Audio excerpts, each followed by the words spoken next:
안녕하세요. 우리는 살면서 매일같이 크고 작은 선택들을 하죠. 그런데 그 선택의 기준, 그러니까 우리 삶의 방향을 정해주는 나침판은 과연 뭘까요? 오늘은 바로 그 변치 않는 기준, 진리에 대한 아주 흥미로운 이야기를 한번 나눠볼까 해요. 자, 바로 질문 하나 던져볼게요. 만약 인생이라는 바다에서 길을 잃게 만드는 그런 거친 폭풍우를 만난다면 여러분은 무엇을 길잡이로 삼으실 건가요? 이 질문을 한번 곰곰이 생각해 보시면서 오늘 이야기를 따라와 주시면 좋겠습니다. 이런 상황을 한번 상상해 보세요. 칠흑 같은 어둠 속에서 거대한 파도가 배를 막 집어삼킬 듯이 몰아치고 있어요. 방향은 완전히 잃어버렸고 정말 절체절명의 순간이죠. 바로 그때 여러분 앞에 두 명의 선장이 나타납니다. 첫 번째 선장은 다수결 선장이에요. 이 사람은 우리의 직감 그리고 다수의 목소리를 따르자고 외칩니다. 그런데 다른 한 명, 나침판 선장은요, 변덕스러운 감정이 아니라 변치 않는 기준만이 우리를 살릴 거라고 아주 단호하게 말하죠. 정말 완전히 다른 두 가지 길입니다. 자, 그럼 먼저 다수결 선장의 주장에 한번 귀를 기울여 볼까요? 그의 방식은 어쩌면 오늘날 우리가 가장 익숙하게 느끼는 그런 시대의 정신일지도 모릅니다.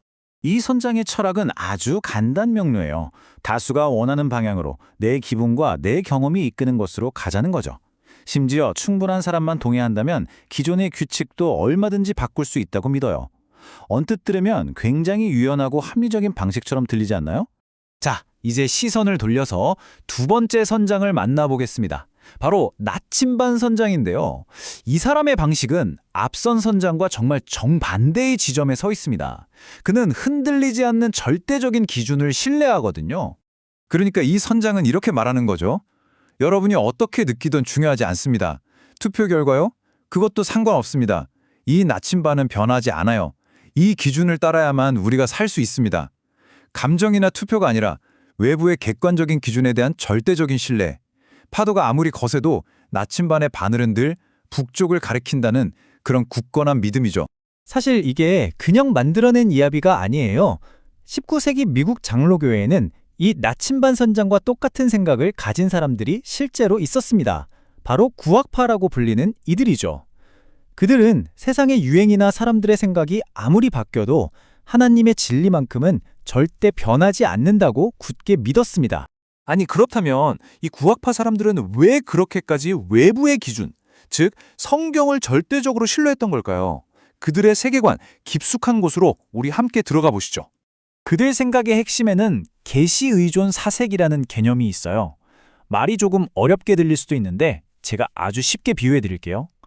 우리가 복잡한 기계를 조립할 때 내 감을 믿기보다는 제조사의 설명서를 따르는 것과 같아요. 이 사람들에게 성경은 삶을 위한 유일하고 완벽한 설명서였던 셈입니다.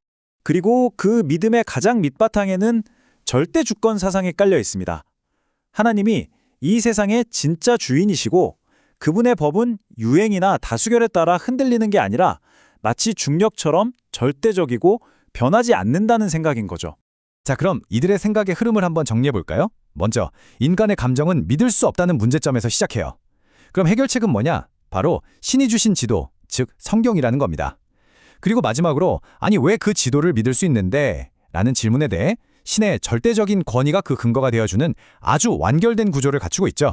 이 역사 속의 대립, 이게 그냥 옛날 이야기 같지만 사실은 그렇지 않습니다. 오늘날 우리에게도 여전히 유효한, 끝나지 않은 질문을 던지고 있거든요. 지금까지의 이야기를 이 표가 아주 명확하게 요약해 주는데요. 진리의 원천은 어디인가? 규칙의 본질은 무엇인가? 그리고 최종 권위는 누구에게 있는가? 이 세 가지 기준에 대해 두 관점은 완전히 다른 답을 내놓고 있습니다. 잠시 한번 생각해 보세요. 여러분의 생각은 어느 쪽에 더 가까우신가요?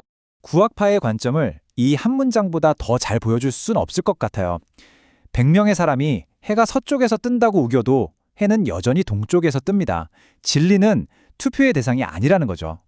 객관적인 사실은 사람들의 의견과는 상관없이 그냥 존재한다는 강력한 주장입니다. 자, 이제 이 모든 논의를 관통하는 마지막 질문을 우리 스스로에게 한번 던져볼 시간입니다. 만약 우리 사회 대다수가 어떤 거짓말을 괜찮다고 합의한다면 그 순간 그 거짓말은 과연 옳은 일이 되는 걸까요? 정말로 진리라는 걸 투표로 정할 수 있는 걸까요? 인생의 폭풍은 언젠가 지나가겠죠. 하지만 기준에 대한 질문은 계속해서 남을 겁니다. 변화무쌍한 감정과 여론이라는 파도를 따를 것인가? 아니면 변치 않는 나침반을 신뢰할 것인가? 결국 그 선택은 우리 각자의 몫입니다.